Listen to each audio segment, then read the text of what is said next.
What's up, guys? Welcome into another episode of Bogey Free. We are coming at you with some Valspar Championship goodness this week. And we're obviously without Evan, so I am stumbling hardcore over this introduction. Evan's usually quite the wordsmith, but I'm joined by Jimmie this week, as usual, at DFS Jimmie on Twitter. What's going on, Jimmie?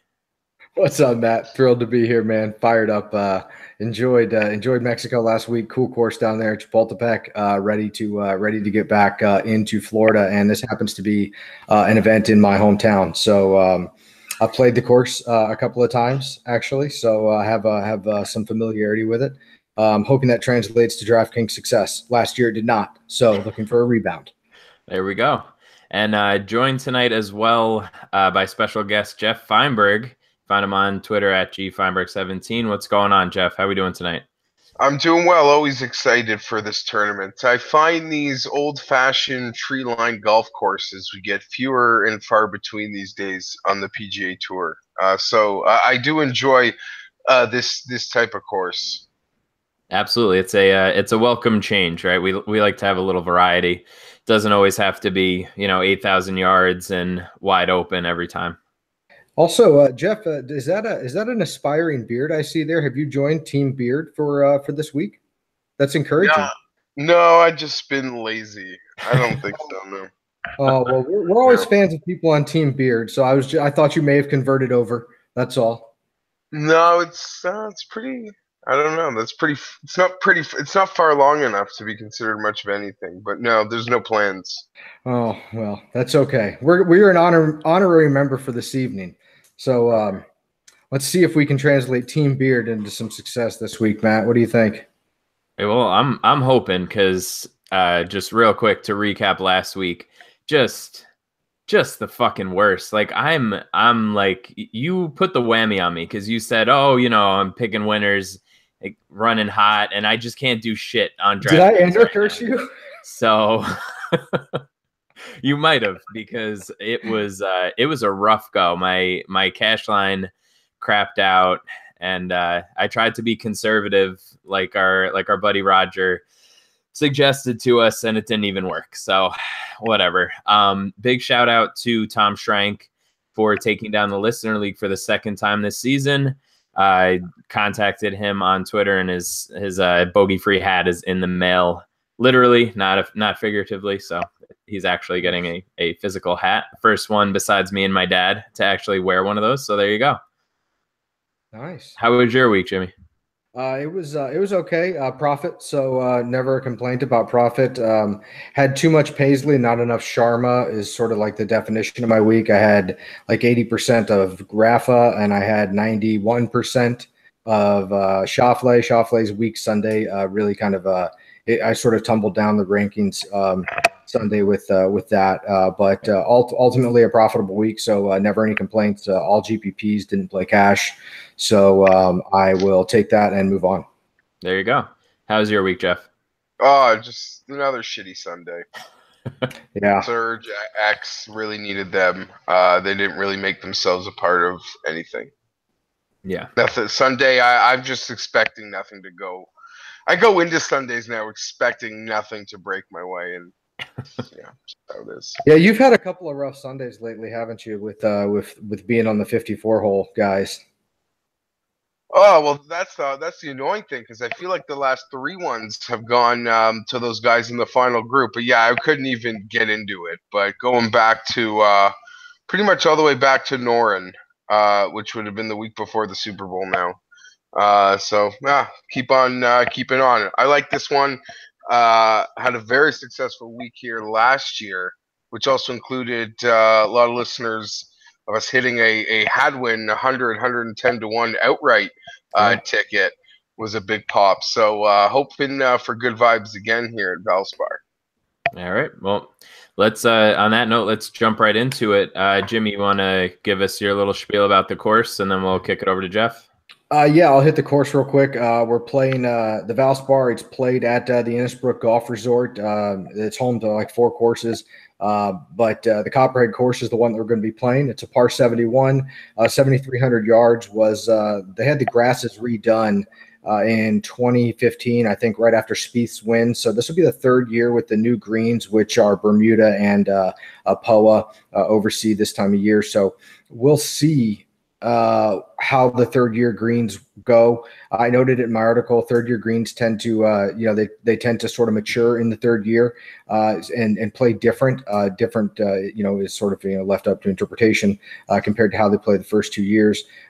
So we'll just see, but I am sort of excited to see how they're rolling. When you read some old comments about the courses, guys talk about being excited about seeing these greens, once they mature. So, I don't know what that means. Just something I noticed in reading up on the course, and just tends to be what happens with new greens once they get into the third year and they mature. The root structures mature. They tend to play a bit differently, and from the first 2 years. So see how that goes. But ultimately, you're going to have to score on the par fives this week. They're going to account for 37% of your DraftKings points. A lot of long par fours here. They all play over par, and in addition, it's. Instead of having the additional par 4 and subtracting a par 5, what Innisbrook does and Copperhead does is they add a par 3 to get their par 71 and take away a par 4. So you got 4 par 4s that are over 200 yards. That's going to be crucial for your approach distances this week, 175 to 200, 200 plus, as well as strokes gained approach. Pretty tough course, averages 0.74 over par. So I'm going to look for some grinders this week, and it's not going to be a birdie fest. Anything else you want to add there, Geoff? What else are you looking for this week? Yeah, I mean, you got to be pretty precise off the tee, but I always like to look at a course, look at its history, see the winning scores. Last year, the winning score was a bit of an anomaly. It was a lot higher than it normally is. But as you said, I like to call the prototype player here that's like a plotter. Guys like that, Jordan Spieth is the ultimate plotter, but guy that can just, plod around the golf course, never needs to overpower it, put himself in right positions and on the greens and make a couple putts. But I'll tell you what, you get a guy that just you think could flirt with under par, 2 under par a day, and then one good round, they'll be in great position come Sunday. I believe if you look at the past winners here, I just see a handful of fantastic putters, like really strong putters, from Hadwin to Spieth. Charles, he's can be garbage. He's a streaky putter, but even going back a little farther, Luke Donald, when he was really rolling it a few years back, and I believe Streelman's got a win here. So in recent memories, the guys that really seem to pop here, push comes to shove, are the premier putters on tour, I've noticed. Yeah, absolutely. Yeah, I noticed that on the Fantasy National breakdown, course breakdown. It seemed like strokes gained putting was a little bit higher than it typically is on a given week. Jimmie knows this. My new pet project every week is figuring out how many people have hit the all 4 rounds under 70 at a course. Yeah, judge how difficult it is. So since 2007, there have been 1,596 players that have played the course, and there have been exactly 9 guys who hit all 4 rounds under 70. So just speaking again to how difficult the course is. And par 3 scoring, right? Because there's a tremendous amount of par 3s. Yes, you got to make some hay on those par 5s, but you got to be able to hold your own on those par 3s. And you could ride a lot of bogey trains here because the holes are really hard. So you're not, as Mayo pointed out to me today, you're not going to see your like doubles and triples, nearly as many of those, but you're going to see a lot more like 3 straight holes with a bogey, because some of these holes will play like hard and there'll be places where you get bit, no pun intended, but even outside of the trap. Nice. Yeah. To your point. To your point, Geoff, with the putters and yours as well, Matt. I take a Fantasy Nationals breakdown, and I break out the percentage of putting for the total strokes gained for the course by winners, cut makers, top 20, 10, and 5, and it's the highest. It's the highest here at this course that we see all year, and it's 42%. Of all the strokes gained are gained by the putter for the winners, and it's like 37% for cut makers and top 20, which is again the highest we've seen thus far this year. And the approach and putting combined make up a minimum of 70% of all the strokes gained here. So it's all about the approach and it's all about the putter. When I look back at some of those other guys that didn't win necessarily, but they finished well, there were some guys that, you look back at the history here and like, you don't have to have great history here to like pop up with a top 5 or a top 3 here. Hadwin last year had a miscut and like a 76th or something like that with the MDF, and then shows up and wins. And there's sort of a lot of that as you scroll through the guys that are outside the like elite course history guys here. Once you get past the top 8, top 10 of them, it gets kind of streaky. And so I think this week it's one of those weeks. Like I know Pat's probably on Siwoo Kim for his course history here. I think I saw a tweet about it the other day. MC and a WD, right? Yeah, I think it's something like that. It's just, guys can show up here after having not had like great course history. Just something I've noticed looking back at past leaderboards. Yeah, I mean, we all know I've given up course history for Lent, so that's right. I'm fine with that. So, all right, why don't we hit some of these top guys? We have 5 guys up in the 10K range. We have Rose, Stenson, Garcia, McIlroy, and Spieth. Geoff, I'll kick it to you first. Who are you feeling in this range, and who are you fading? I'll tell you what, I would be very confident to skip down a couple names and go right to Serge. He is striking the ball so pure. 2 straight weeks. A couple weeks ago, his putting can kind of let him down, and this week his chipping, a real surprise and let him down. I didn't put him in the right spots. I felt made some situations, some par saves a lot harder than it needed to be. But no one, in my opinion, is striking it more pure than Sergio. And if there isn't a win in his bag between now and even the Masters, wouldn't shock me one bit. I'm ready for it to pop any moment now. No pun intended there, because there's a baby coming any moment now for Garcia and his new wife, and his give a shit meter seems to be as low as ever, and I think it's transcending on the golf course. Fading, this is a tough one because we're all kind of waiting for Rory to finally have that week where he doesn't just win a tournament, like there's not even a point to watch on Sunday kind of win because he's up by like 6 strokes.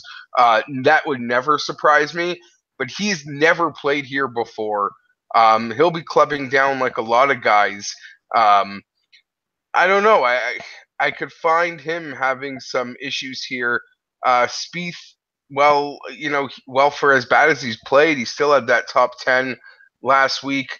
I'm always afraid of an elite player after some time off, but Rory would be one. And, Stenson, everything about this course suits him, but it's his first start in North America. So those are guys that haven't really fared that well. You like to see them coming over, but sometimes in that first start, there's a hiccup or two.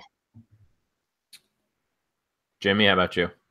So I'm going to read something out of my article, much like you did last week, Matt, so people don't think that I'm just absolutely copying Geoff here. We need some background music for it.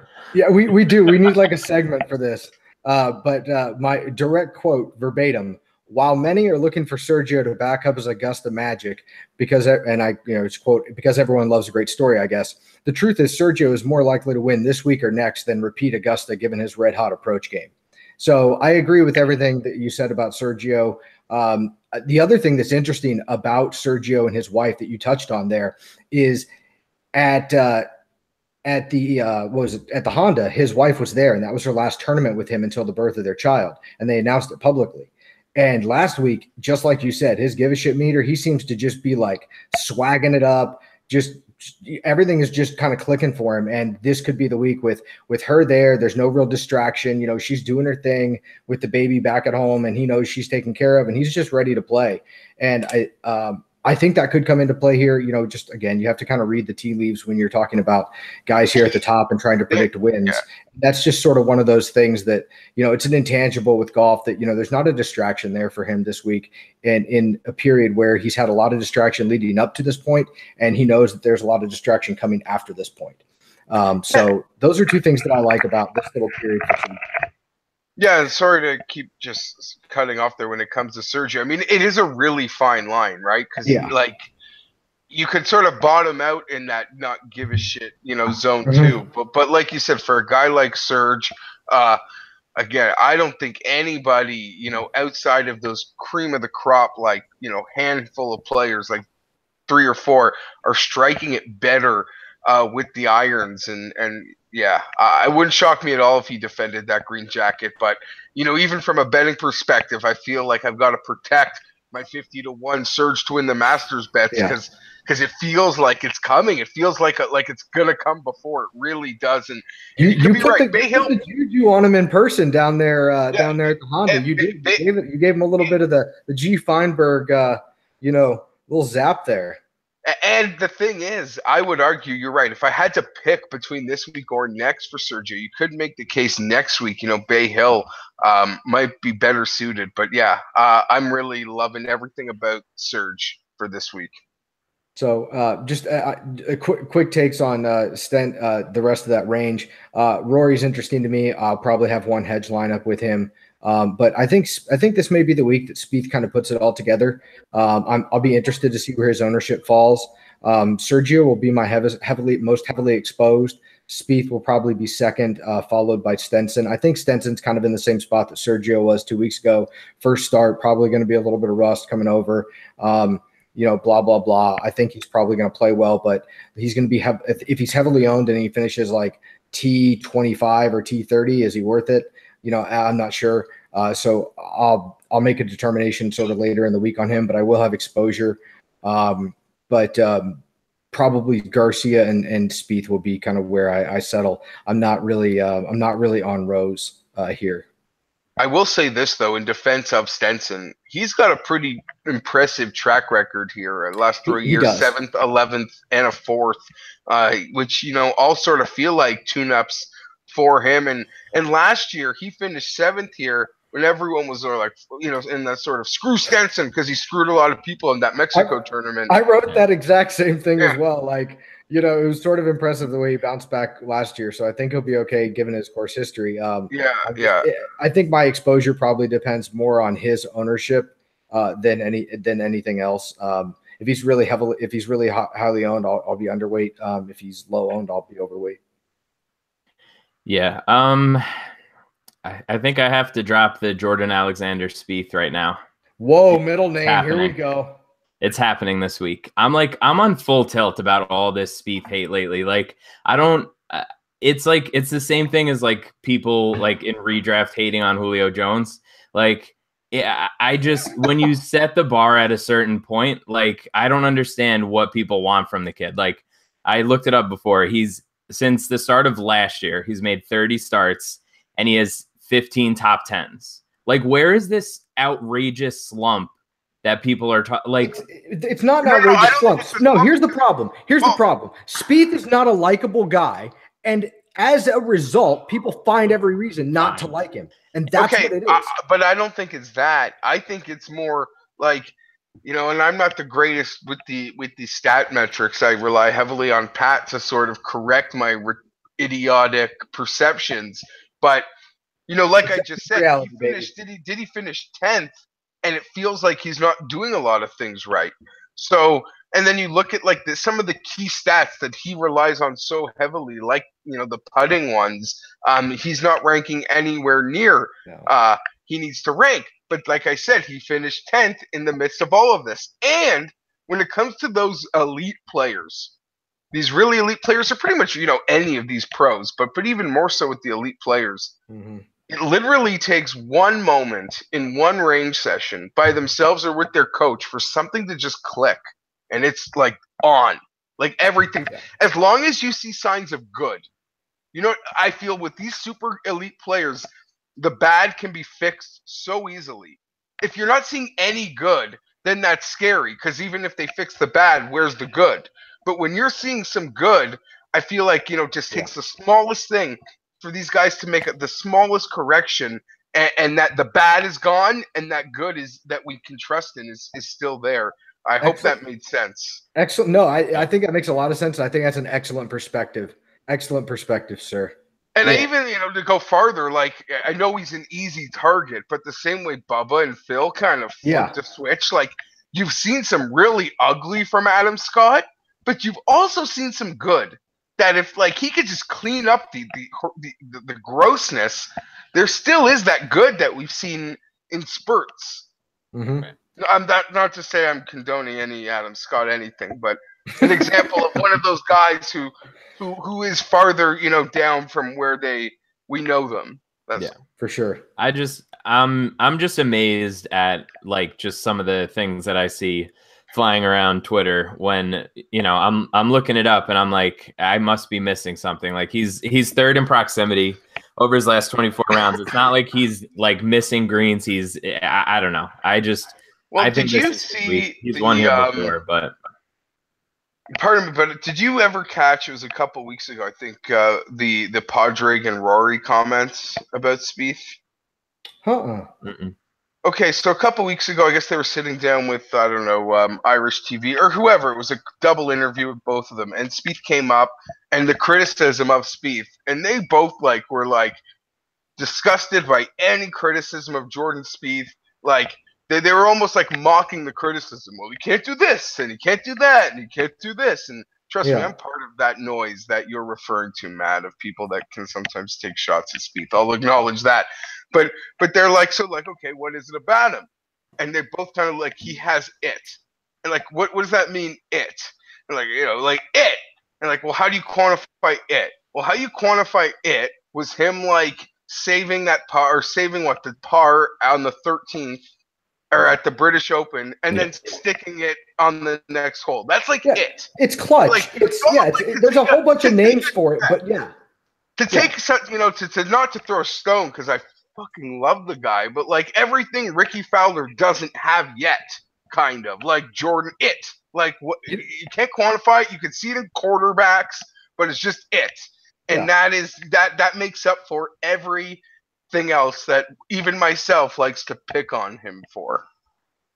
Yeah, I don't know. I've become very very contrarian in my old age. I'm approaching 30, and the more I see this hate about some of my guys, the more I'm digging in on him and JT. I want no part. Oh yeah, so the narrative part on JT or the narrative part on Spieth is JT's winning and being awesome. Yeah, exactly, dude. It's got to be hard to see your best buddy winning, and you're just you feel like Ricky before he won the Players, right? You're just sort of God, Spieth sucks. Is he ever going to win again? Type of thing.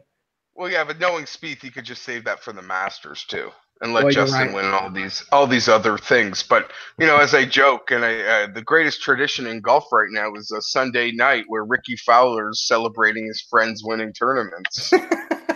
That's so true. I love Ricky, and I'm not taking a shot. When your best friends win, you should be able to enjoy those moments. But some of these freaking parties should be for him once in a while. Oh yeah.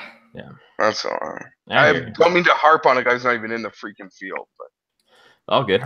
Yeah. Why don't we head down to this 9K range?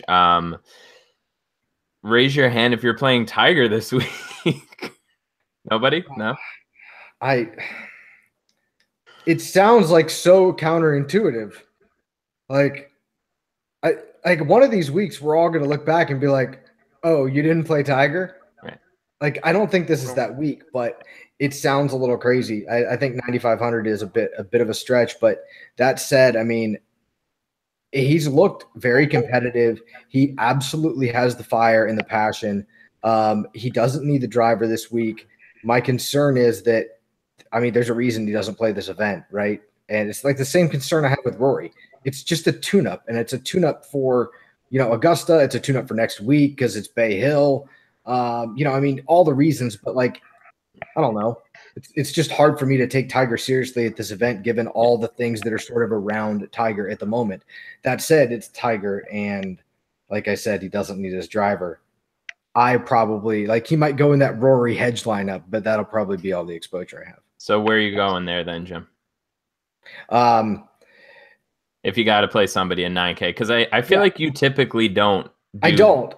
But this week, I really feel like a balanced approach is probably going to be the way to go because I don't really like the bottom end of the pricing. And, Spieth is a bit prohibitive. Of course, I'll have some lineups. I like Garcia. I'll have some lineups, but I will also definitely have some lineups where I just drop out of that range and maybe Finau or more my first guy I grab. Woodland really bothered. I'm a bit bothered by his performance last week. I am willing to discount that a little bit because it's Mexico. But I feel like maybe we saw Gary Woodland peak a little bit and we're going to see a valley for a while. So not sure where my exposure will land there. I'll say this I feel like will be a bit contrarian, and I don't know. I just feel like he's going to go underowned. So little exposure, but I'm going to be heavy on Finau, which worries me because I'm not normally heavy on Finau. So Finau wins this week, I might find the biggest bridge in town. Oh my gosh, don't do that. No, just because I pick him a lot. It's weird, right? Because to see that he finished 5th here last year, Tony Finau, really impressed me because to the naked eye and, the perception of Tony Finau is this course wouldn't really suit him. But he can club down, and he can club down effectively and keep the ball in play, and that was proven last year. Sometimes my brain is wired to think who's going to win the golf tournament. And like I mentioned with the putters, the guys that are great putters here seem to win. But yeah, you can't ignore Finau one bit. As for Tiger, everything's about, obviously Augusta, but yeah, also about next week. I think we'll see, like most tournaments, a lot of good, and we'll see a bit of bad. And that's just fine. Also to Tiger, I believe every time, guys, whether it was, Zach winning that Open Championship a couple years, anytime a guy over like 40 wins a golf tournament, I believe it motivates Tiger to know just how possible it is. Now, this won't be the spot. That's interesting. It doesn't work for him this week, but I believe like he sees that and he knows like if he just keeps doing what he's doing, there's no doubt things will fall into place for him like it has for other guys. How much do you think Phil winning last week like motivates him to the nth degree? To the infinity degree, I believe. And on top of that, I think Phil was super motivated because Phil was playing well. Phil played well at Arizona. Phil played well at Pebble. I can't remember Genesis or even if Phil played in it, but quickly, Phil's got to be there, because after Honda, it's like, oh, Tiger's looking great. Tiger. Feels like I'm the freaking veteran on this tour that's looking great. Like I'm the veteran on this. I'm this ex-superstar that's going to win again before him. Matt, I'm going to hijack it real quick here. And to all the listeners, this podcast might run a little long, but I think this is going to be worth it because Geoff's dropping some fire here. So real quick, was it just me or did Phil look like he'd been working out a little more? His arms looked like bigger to me. Yeah, sure. I don't know. I just feel like Phil's maybe taking like 2 years ago he's doing arthritis commercials, and now his game is really pretty sharp at the moment. So I don't know. Maybe I think you're onto something there. I think Phil's maybe realizing he has to take it a little more seriously to compete for these next 2 or 3 years on tour. And I was worried because my biggest worry for guys like Phil and even Tiger was there'll be days where they're fantastic and it won't be good enough if, say, a Justin Thomas decides, no, like I'm just better than you now. And so in that sense, I'm happy that Phil won, and to even strip away the DK and the betting for just the smallest of moments. It's amazing, man, to have Phil and Tiger like where they are today compared to maybe where you thought they were a year ago going into the Masters. And would they win? Phil, that's highly unlikely. But I would even get kicks out of just them being there. Like it's going to be awesome for the first time in like a while. I know people are saying it with like hyperbole, but with all the kids and these guys, like. I'm always looking forward to the Masters, but I'm like even more so looking forward to this year's Masters. So it's exciting. It's awesome. It's awesome. Yeah, it's awesome. And even if Tiger, not talking about winning, but I'm the type of fan that I would be happy. I would get a kick out of seeing him teeing off in 30th place with insert young player's name here. Like that's still cool, and that's what we didn't get when he was gone. So I think everything is great. I'm not a Phil fan. I tip my cap to any time. Whoever wins the golf tournament on Sunday, I'll always give credit when credit's due. And it's nice to see him get rejuvenated. And he just made that Ryder Cup team on points. So it's pretty freaking awesome what's happening in golf. It's a good place. All right. Yeah. All right. Jeez, I can't even keep up right now. So I guess on my end, I will be suckered into playing some Tiger because I just have to. But Tony Finau being $100 less right there will help me like not go crazy on like whatever it is Thursday morning when I wake up and I'm like, let me just check in on my lineups, and I like switch everything over after I spent 3 days building lineups in the first place. On the bright side, it's East Coast start, so you won't have too much time to tinker early Thursday morning. Yeah, this past week was brutal with like, what was it, 12:30? Yeah. I was like, I need to delete DraftKings off my phone because I'm gonna ruin everything. Yeah, but you'll be fine this week. Don't worry about it. Just sleep in or get drunk the night before. All right. Fine. You heard it here first, guys. It's Jimmie's Dr. Jimmie's prescription. I gotta drink. My anti-tinker prescriptions get hammered or sleep in or both. Perfect. And unfortunately, it pains me to say I am also off Gary because I just the win price jump has really caught up to him. And did anybody else hear that? No, maybe it was just me. I thought I just heard hell freeze over. No. Well, it's one of those things when it comes to Gary and Patton Kazire put a huge pop in this bubble, but over the last couple of years, mid-level players that win haven't won again. Correct. And granted, I mean, I guess you could say like you could debate what level Xander is at because he had 2 quality wins last year. But for the most part, it seems like these guys get their win, they kind of hide, at least in terms of trophies for a while. And you get that sense that Gary could be in a bit of that swoon. But he's fantastic when he has to club down, and he's won here. So you could make the narrative that it sets up for him too. All right, I'm back on Gary. Never mind. I'm sorry, Gary. I know you listen. I apologize. Satan's back. Oh God. All right, let's. I'm not Satan. You know what I mean. Flip flopping. Pipe down over there. Wait till we get to the one and done results. All right, bud. Oh yeah, it's brutal. I suck too. All right, let's hit the 8K range. Geoff, you mentioned Adam Scott earlier, but I think that was more to make a point and not that you are actually on him, unless I'm mistaken. No, that was just point based. Yeah. Okay. So who do you got in this range? It's hard to ignore Hadwin just at the high end of it because I'll say this. When he came into Career Builders this year, I thought he had 0 form. And I was even on, national radio here in Canada, like saying like avoid Hadwin this week. And I believe he finished in 3rd place. And that was the site of his 59 the year before. So right off the bat, it's like, oh, maybe he's just like got a horse for course type mentality when he did that in no form.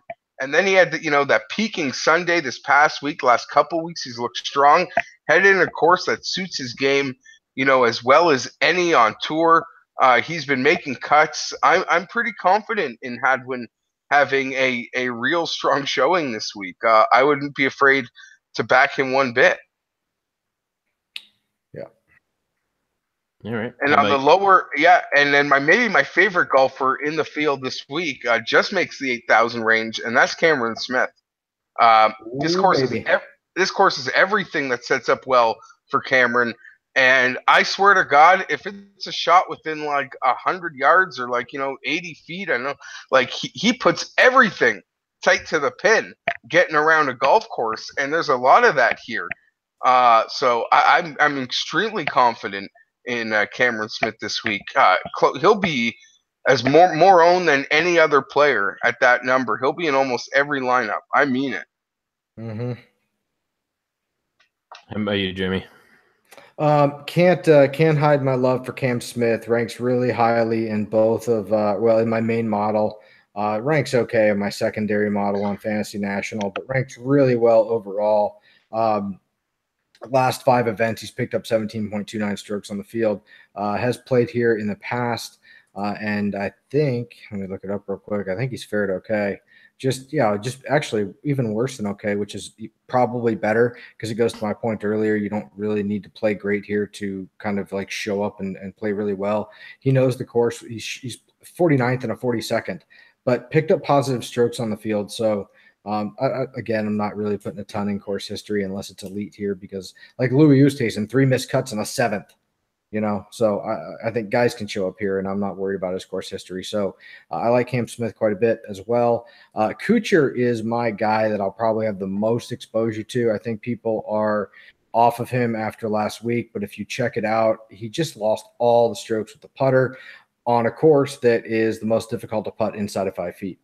So I'm not gonna lose any sleep over that. Prior to the last 2 events that don't really suit Kuchar, he was playing just fine, 5th at the Waste Management, I believe.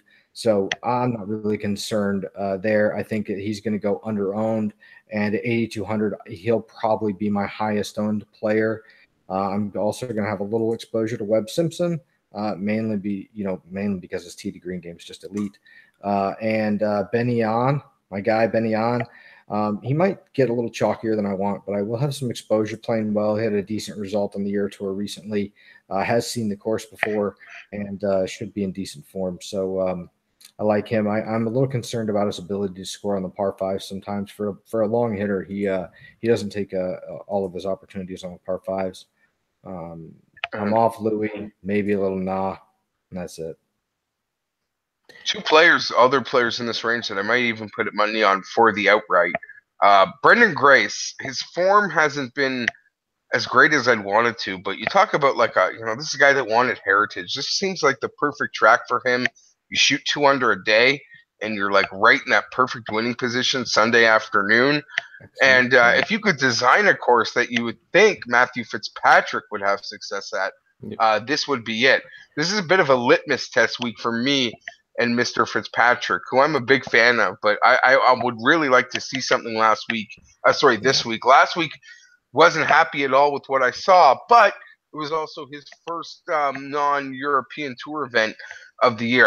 Granted, it wasn't in America, but it was kind of his first event over from England. But this course and the second shot ability to just stick pins and get it done on par 3s, I have really high hopes for Fitzpatrick this week.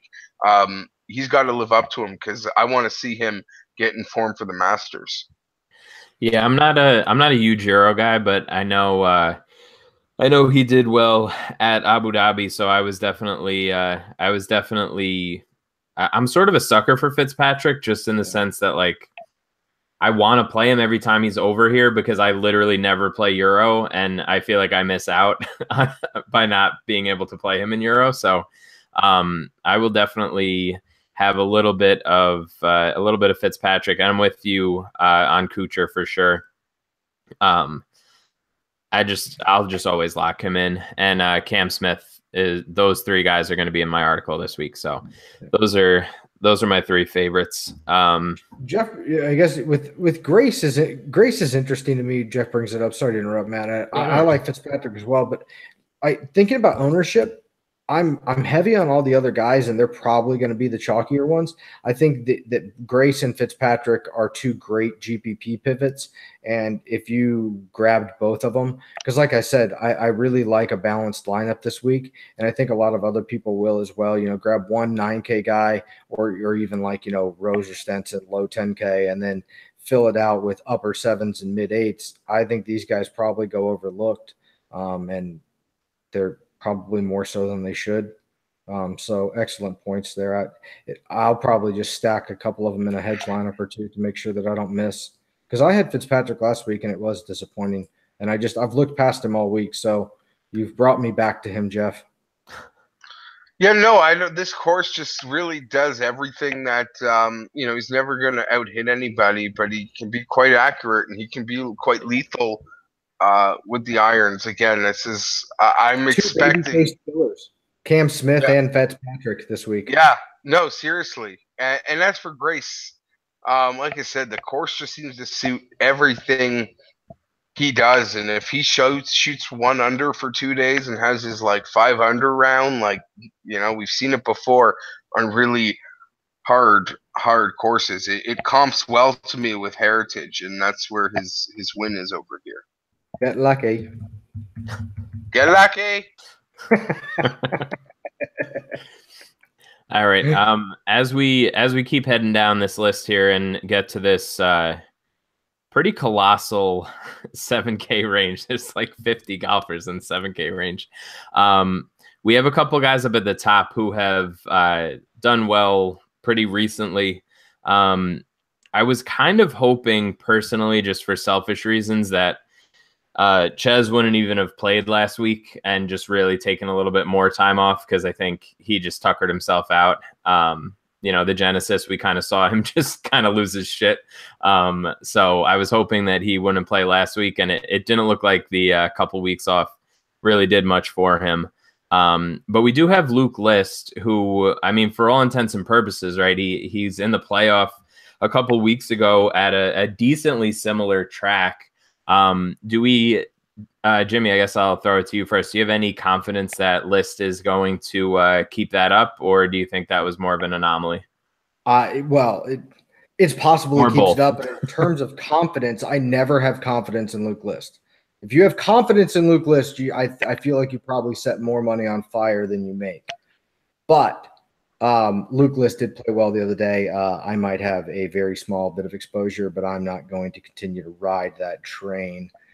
Just a little too volatile to me when a guy right below him in Duffner is elite here, has been playing well. Had a little hiccup last week, but again, it's Mexico. It's a no-cut event, and the dopest hat game on tour just doesn't give a shit in Mexico. Gets back here to the States. Again, I think much like Brendan Grace's, and to the point you made, Geoff, I think Duffner fits this event well. Doesn't have to go super low. Doesn't have to score a ton. Just needs to like tee to green it, grind it out, put a fat dip in at the turn, and just have a good day. Wear a dope hat, and I think you'll be fine. So I'm on Duffner this week. Chaz Reavie has never played well here in the past. Yeah, he's playing great, but maybe he hit the wall. I'm not going to invest in Reavie this week.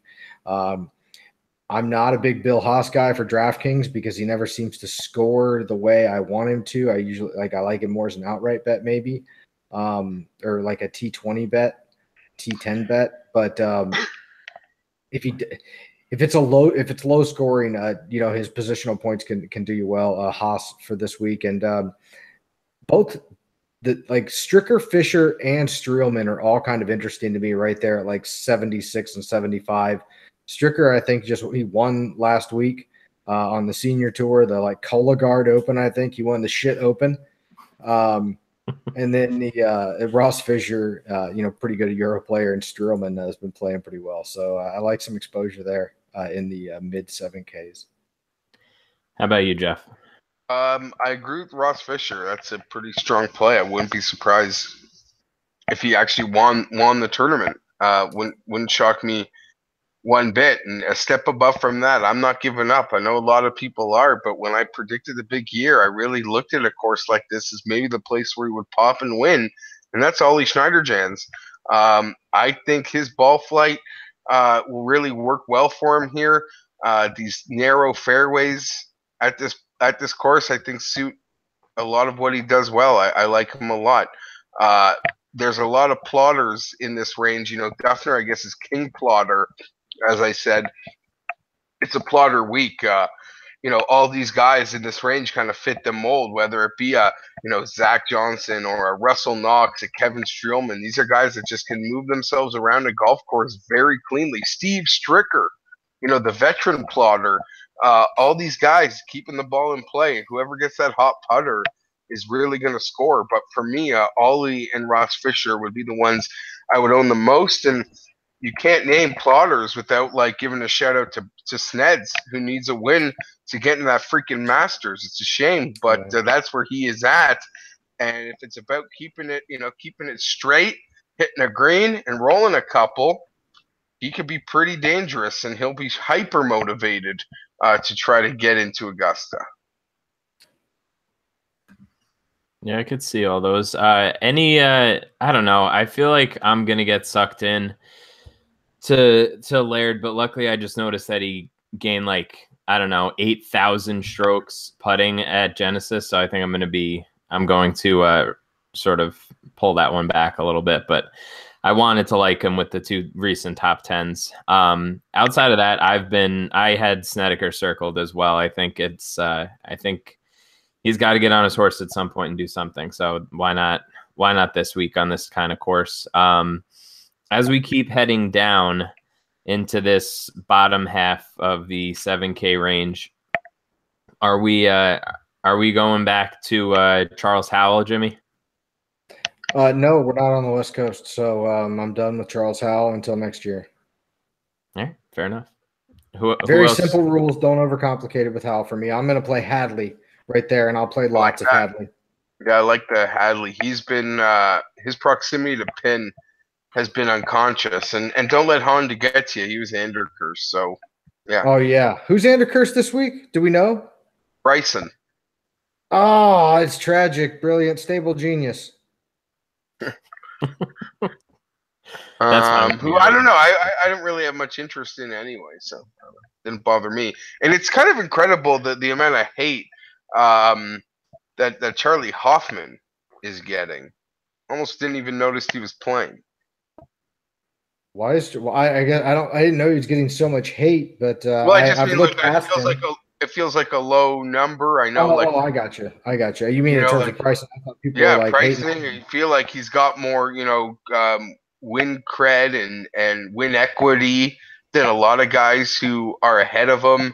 And I work on 2 frames of mind. Like even from a betting perspective, I mean, watch him win. I'm not playing it, but he's sitting at 80-1. I know he withdrew a couple, in one of his past tournaments in not too recent memory, but he just seems really cheap for a guy with his ceiling compared to the guys around him, in my opinion.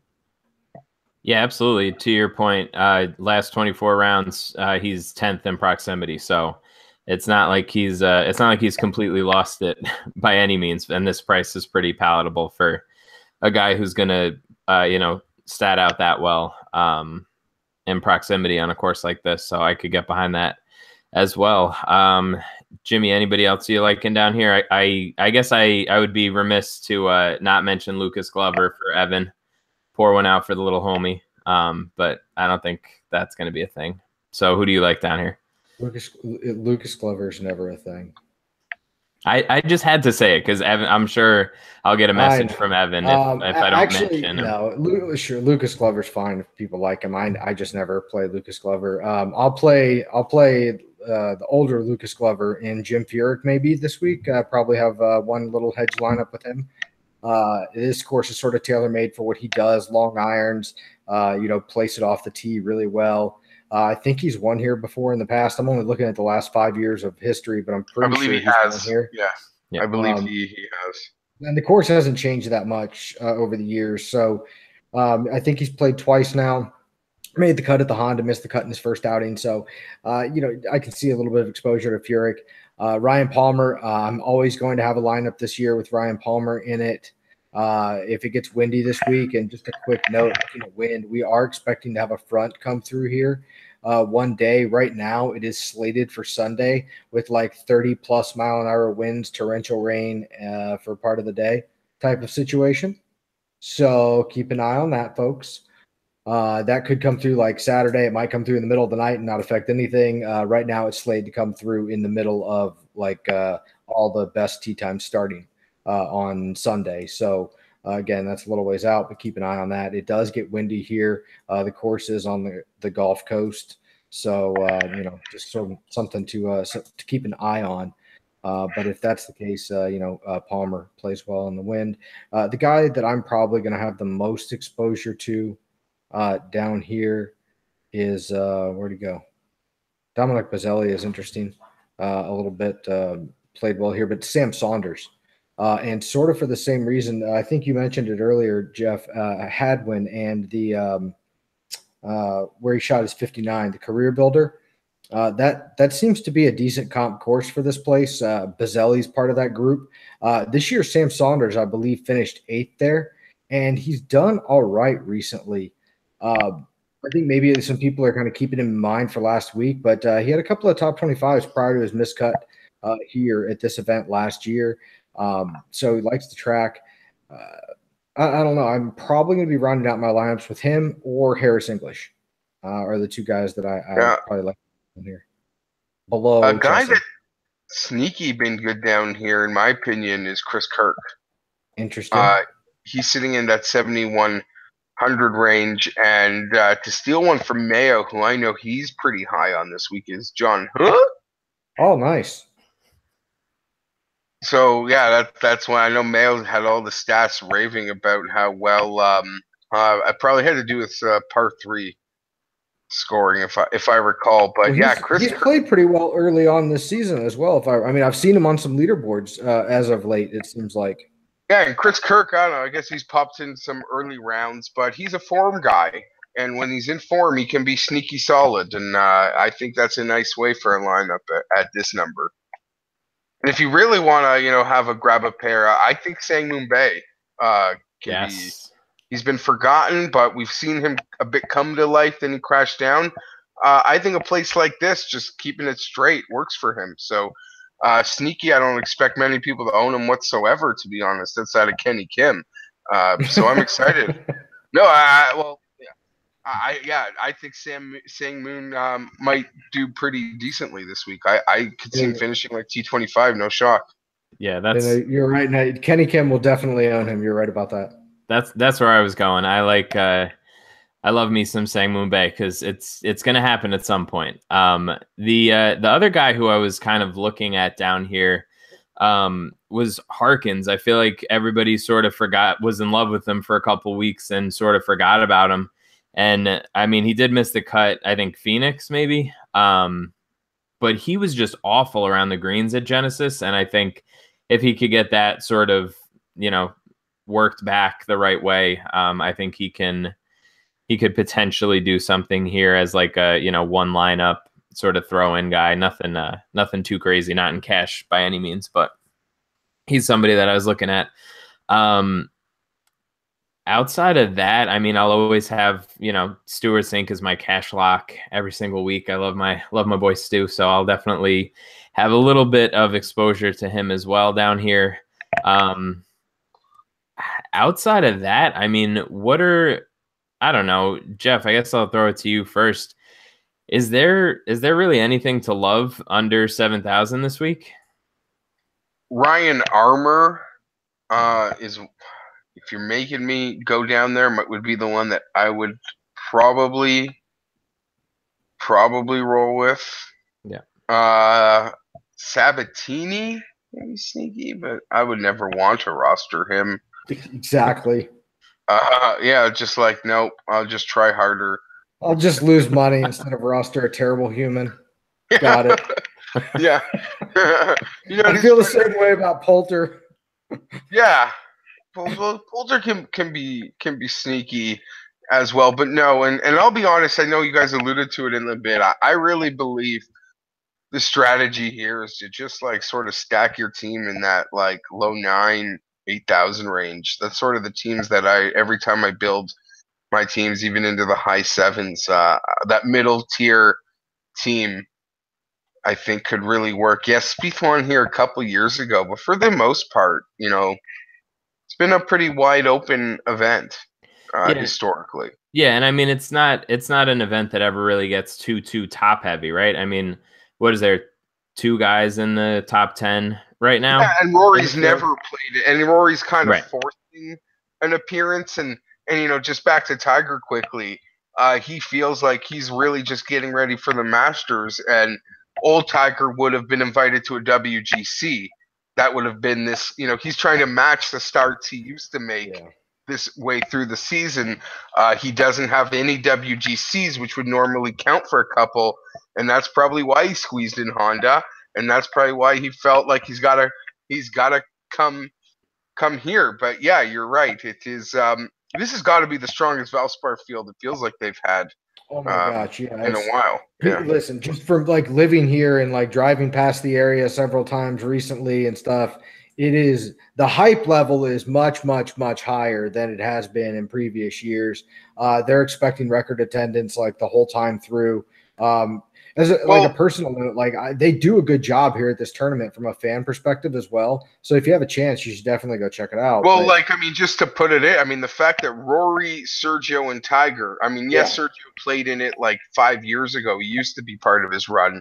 Those right there are 3 enormous names, let alone the Golden Child this year. So, I have neighbors that don't watch golf, don't give a shit about golf. They're like talking about, oh, we should definitely go check it out. You know, Tiger's going to be there. And that has me like, I don't want to be anywhere near this damn golf tournament. There's going to be like 8,000 people that, you know what I mean? Yeah. So part of it's just like, that. you know, it's awesome for the game, but you know, the hype level around here in Tampa is crazy. I expect the tournament to be a lot of fun. Crowds might get a little rowdy because they build up towards the end. They build up. I think they added last year. They added like a whole second level to the suites and stuff. So they're trying to do like a Phoenixy type thing. So the atmosphere is really pretty cool. Yeah, everyone is. You know, I was at the of what's everybody's kind of doing that. You're right. Yeah, beer tents, and then they wonder why people are, you know, rowdy. It all comes with it. But yeah, and I don't know. I mean, this would even be a great week. Like, if you don't want to do the tournament crowds, like you go to the Pro-Am day. Yeah. Trust me, that would be the day to go. I mean it. Yeah. Pro tip for going to this tournament: definitely go to the Pro-Ams or just in general Tuesday, Wednesday. And it's a lot of fun. You have tons of access to the players. Innisbrook's a really easy track to get around. They have a lot of transportation in and out, so you can leave pretty easily. So just for the like 2 people that might listen to this and go, that's for you. For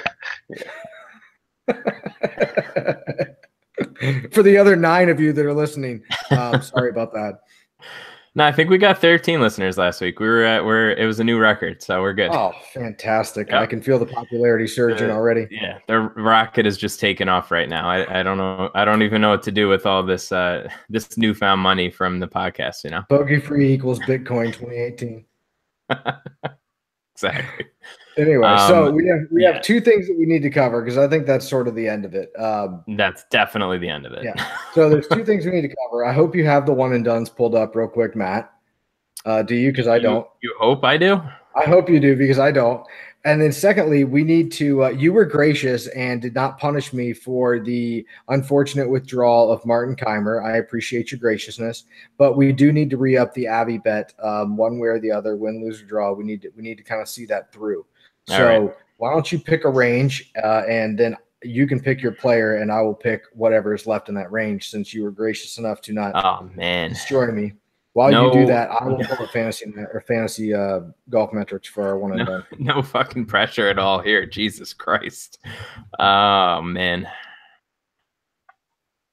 Oh, shit. All right. Why don't we I don't know. What do you think? You think 8K? I can do 8K.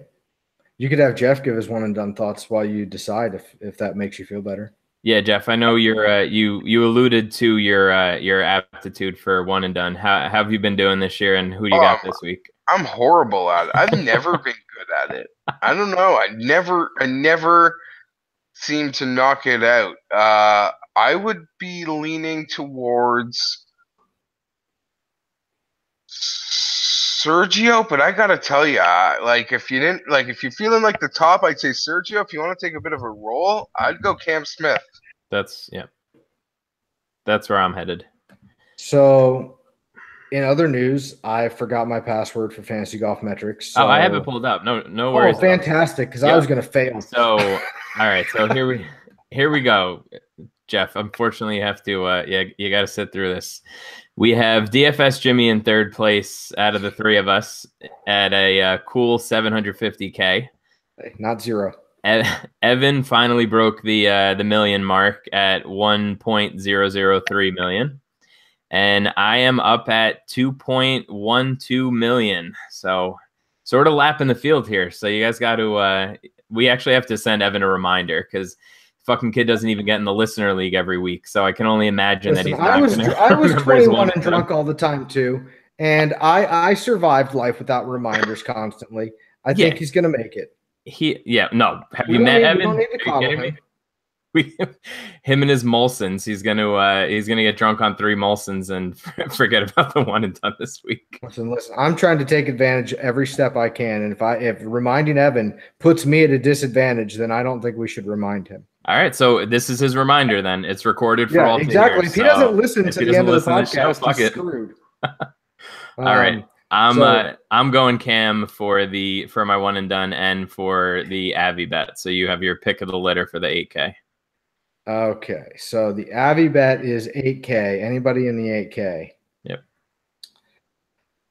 Wow, that's tough. And you're taking Cam Smith. And I mean, I took the bottom of the range. Come on. You did. You know what? I'm just going to take Kuchar and just have confidence that a backdoor top 10 is coming. Fair. So if Cam Smith is better than that, then I'll sleep fine.